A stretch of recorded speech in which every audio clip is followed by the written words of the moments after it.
पाकिस्तान की हुकूमत और पाकिस्तान की फौज भारत की एक एक गतिविधि पर नजर रख रही है, इसलिए पाकिस्तान की हालत और पतली होती जा रही है। पाकिस्तानी फौज ने बॉर्डर एरिया पर तैनाती बढ़ा दी है। पाक ऑक्युपाइड कश्मीर में जो लोग लाइन ऑफ कंट्रोल के पास रहते हैं उनको हुक्म दिया गया कि वो अपने यहाँ कई दिनों का खाना और पीने का पानी स्टोर कर लें, क्योंकि जंग कभी भी शुरू हो सकती है। पीओके के मदरसों को पहले खाली कराया जा चुका है। इसके अलावा पाकिस्तान रोजाना किसी न किसी नई नेवल या फिर एयर एक्सरसाइज का नोटिफिकेशन जारी कर रहा है। पाकिस्तान ने अपने नॉर्दर्न और सदर्न एरियाज को नो फ्लाई जोन घोषित कर दिया है। बलूचिस्तान में मिसाइल टेस्ट का ऐलान किया है। पाकिस्तान नेवी ने अरब सागर में अपनी एक्सरसाइज का टाइम बढ़ा दिया है। पाकिस्तान के army chief general Asim Munir भी अपने जवानों का हौसला बढ़ाते हुए घूम रहे हैं। आज जनरल आसिम मुनीर ने कोर कमांडर्स की मीटिंग की। इस मीटिंग में कोर कमांडर से जनरल मुनीर ने कहा कि भारत पाकिस्तान के खिलाफ कभी भी जंग छेड़ सकता है, होशियार रहने की जरूरत है। पाकिस्तानी अवाम फौज के साथ है, इसलिए अगर जंग हुई तो भारत को निर्णायक जवाब दिया जाएगा। हालांकि पाकिस्तान के तमाम लीडर जनरल्स को ज्यादा जोश में न आने की नसीहत दे रहे हैं। आज जमीयत उलमा इस्लाम के चीफ मौलाना फजलुर रहमान ने कहा, पाकिस्तान के पास 2 वक्त की रोटी नहीं है। पाकिस्तान की इकोनॉमी गर्त में गोते लगा रही है, हुकूमत कमजोर है। दूसरी तरफ भारत की इकोनॉमी तेजी से बढ़ रही है। भारत एक पावरफुल मुल्क है। ऐसे हालात में पाकिस्तान भारत के सामने कैसे टिक पाएगा? मौलाना फजलुर रहमान ने कहा, पाकिस्तान के जनरल शेखी बघारने से पहले यह सोच लें कि वो जंग लड़ने के लिए साजो सामान और रसद का इंतजाम कहां से करेंगे। हम यहां पर अपने मामला को सुलझाने के बजाय उलझाते चले जा रहे हैं। अगर हर मसले के लिए फौज के सोच या फौज की अप्रोच हो, कभी भी आप यह मसला हल नहीं कर सकेंगे जब तक कि आपके साथ पॉलिटिकल सोच ना हो, इकोनॉमिक सोच ना हो। आप कैसे इकोनॉमी को ठीक कर सकते हैं? इंडिया की इकोनॉमी ऊपर जा रही है और इन सब के बीच में सिर्फ पाकिस्तान की इकोनॉमी गिर रही। क्यों? आज भी मैं अपने फौज को इस महाज से एक पैगाम देना चाहता हूं कि इसका एतराफ कर लो कि मौजूदा सूरत हाल में आपकी पुष्ट पर ताकतवर सियासी कुव्वत नहीं है। आपको भी सियासी कुव्वत की जरूरत है। आपको भी अवाम की पुष्टपनाही की जरूरत है। ज़बानी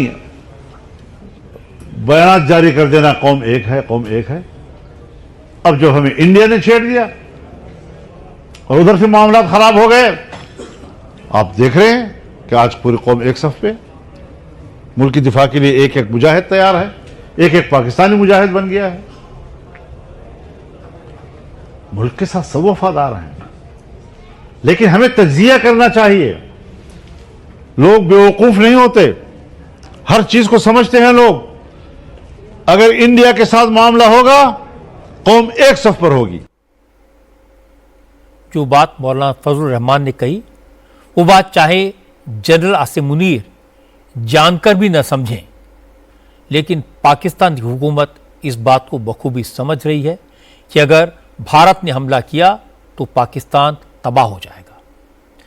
इसीलिए अब शहबाज शरीफ के मंत्री शांति की बात करने लगे हैं, बातचीत से रास्ता निकालने की गुहार लगा रहे हैं।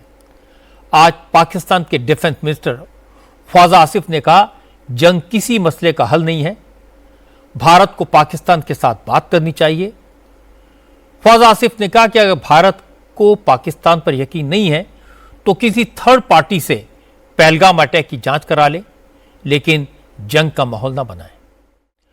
कल तक यही ख्वाजा आसिफ भारत को न्यूक्लियर अटैक करने की धमकी दे रहे थे। आज ख्वाजा आसिफ की हवा निकल गई, शांति की बात करने लगे। अब आपको पाकिस्तान के एक और बड़े नेता बिलावल भुट्टो की बात सुनाता हूं।